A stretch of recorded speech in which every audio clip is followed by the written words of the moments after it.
Hi guys, my name is Diana and I live in my SUV, and today I am going to share with you the reason why I live in my SUV. So right now I'm sitting here in the back of my car, in the back of my SUV. This is my bed, this is my storage right there, and I got my little fruit stand. I don't drive with it like that, but I just like to have my fruits out. I'm gonna finish eating them in a couple of days. Yes, so I want to travel and see all 50 states in the US. Yes, I want to do that. I want to do that. Yeah. All right. So I'm going to tell you a little story. I'm going to go back 10 years ago, and I'm going to go back 10 years ago, tell you a little story. But I'm going to make it short, I promise. So in 2024, yes. In 2024, I was having heavy bleeding, and I went to the ER, the emergency room, and they did an ultrasound and everything like that, and I came back and they found out that I have like 17 fibroids growing in my uterus. So, I was told by the doctor, they're not really bothering you right now, so just leave them alone. A lot of women have them, and, they live with it. So, okay, it was okay, because I was having bleeding. I was having my period for 8 days, so I could deal with that heavy bleeding for 8 days. And, all right, that was done with. So, fast forward to 2022, that's when all hell broke loose. Boy, Jesus, I started off the same way again, having heavy bleeding. This time the bleeding lasts longer. Like, it went up to 2 weeks. I was having 2 weeks of bleeding, like really heavy. So I went back to the emergency room, and they found out that the fibroids has grown. Particularly, there were 3 inside of me that was grown really big. Like, I think she said like a 16 weeks old pregnant woman. So the fibroids were like an orange, like a huge orange size, 3 of them. But one of them was in the way, like causing all that bleeding. So, they set up an appointment, got me into the clinic and everything.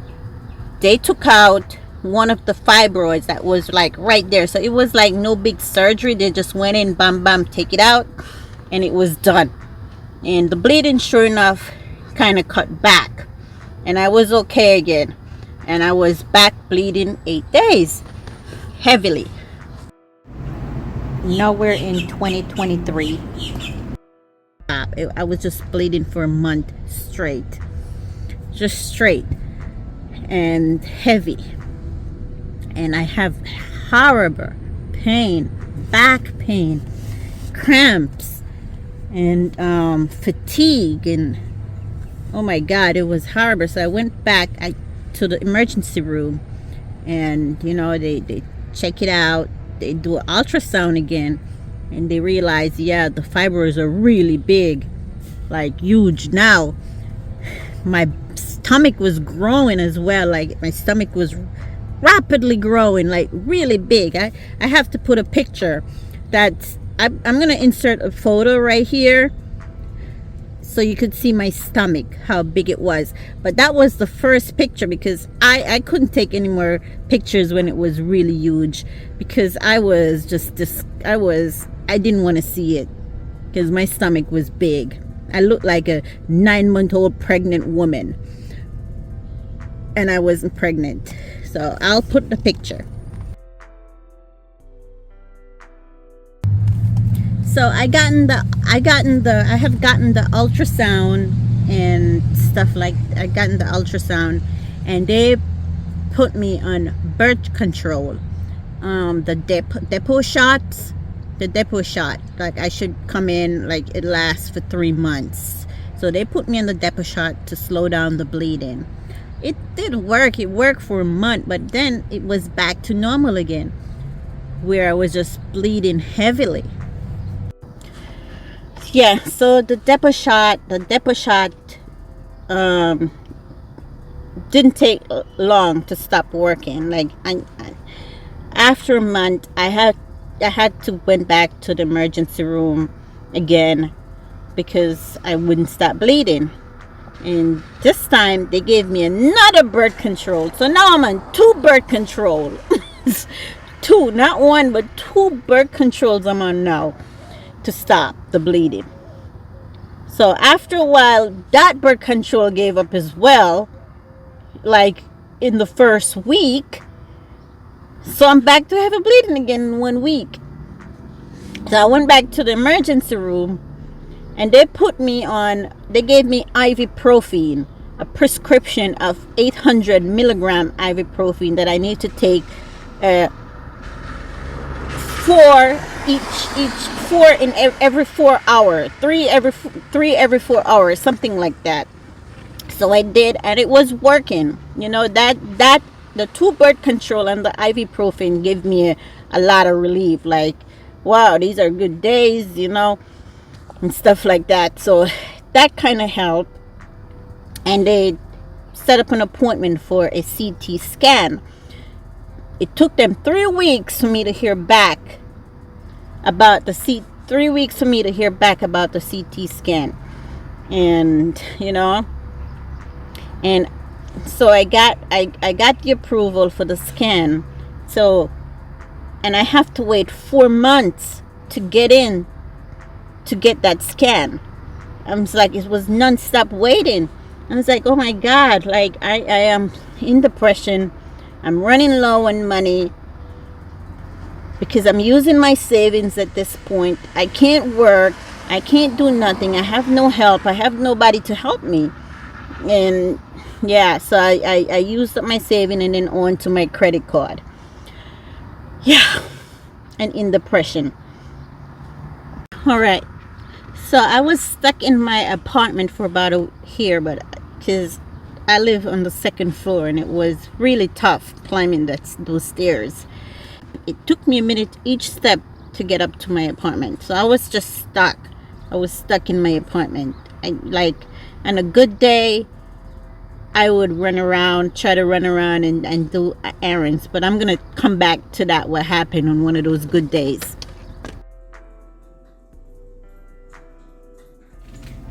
This is the apartment that I used to live in.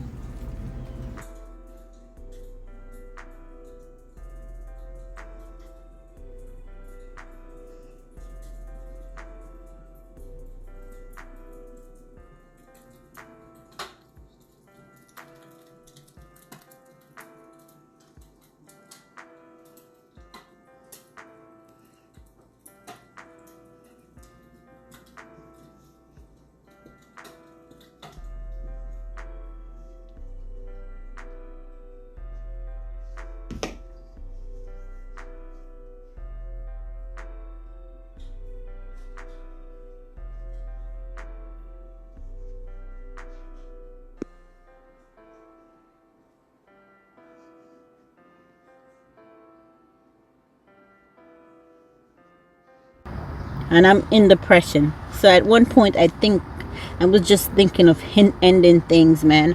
I can't say it I can't say what I want to say on YouTube, but I was thinking of ending things, if you know what I mean. Because I'm like, man, I can't live like this. Then I can't live like this. I can't move around. I can't do nothing. I'm just bleeding. I mean, and when I'm bleeding, it's like thick clot, like huge clot, just like that. Like I would, like, out of nowhere, just the big old clot like this. And I was like, oh my God, like I couldn't do anything. I was scared to go outside because you never know when that big old clot gonna be like yeah. So in that meantime, I was kind of like when I was waiting for the CAT scan, because it took them 4 months to even get back to me. I was in distress, running around trying to go to find doctors. Like I would see something advertised about, oh, fibroids, come into our office and we will take care of you, like all of that.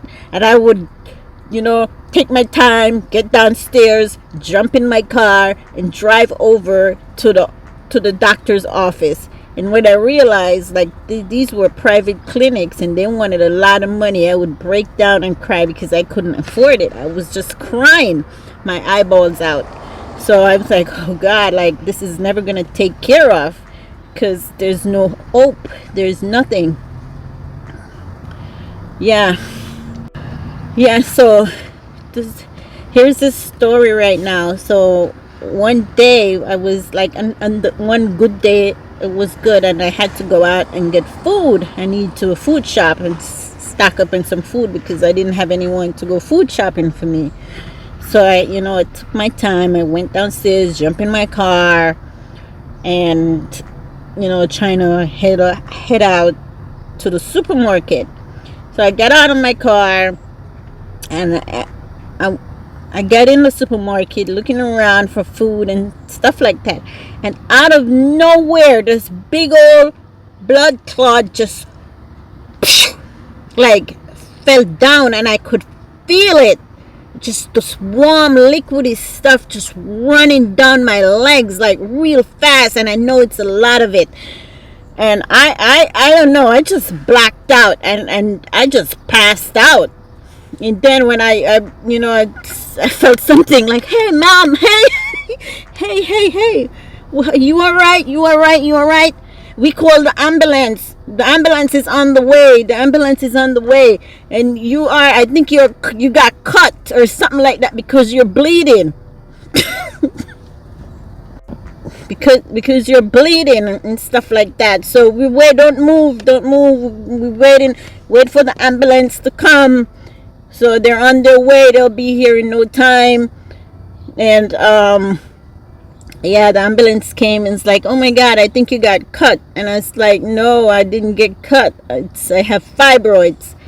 And the lady, one of the EMT lady, was like, oh yeah, I know that stuff. I have families going through that. Like a lot of women in my most of the women in my family going through that kind of thing.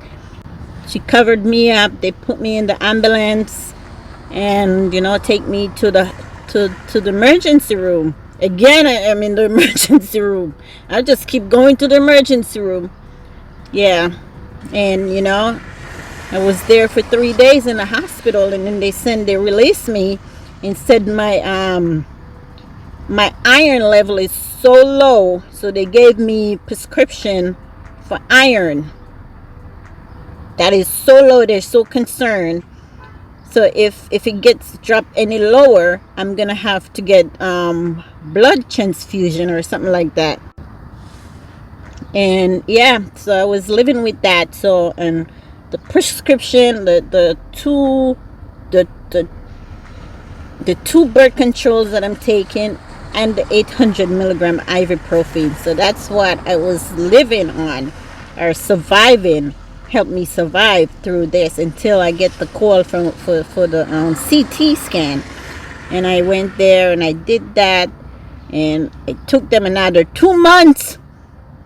Took them a while. The surgery is called urinary ambulation, I believe, something like that, where they go in with a fine laser and and cut off the blood supply, something like that. I was so excited, man, when I got that appointment. It's like the heavens has opened up. The heavens has opened up, man, that day. And yeah, so I went back in 6 weeks. I did the surgery. That was the most painful surgery. Oh my God, it is so painful, you guys. Woo! Man, that was painful. Anyway, it took them about 2 hours, it took them about 3 hours to got it done where they, burn the fibroids and stuff like that. And I spent a week in the hospital and then got released.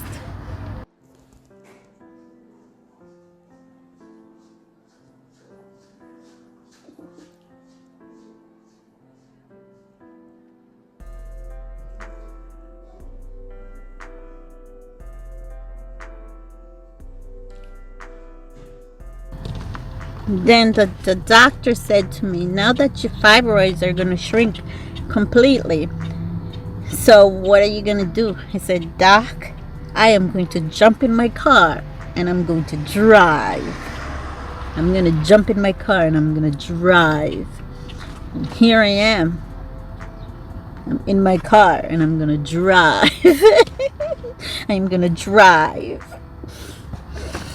Yeah. So that's my story. I'm going to drive and experience life.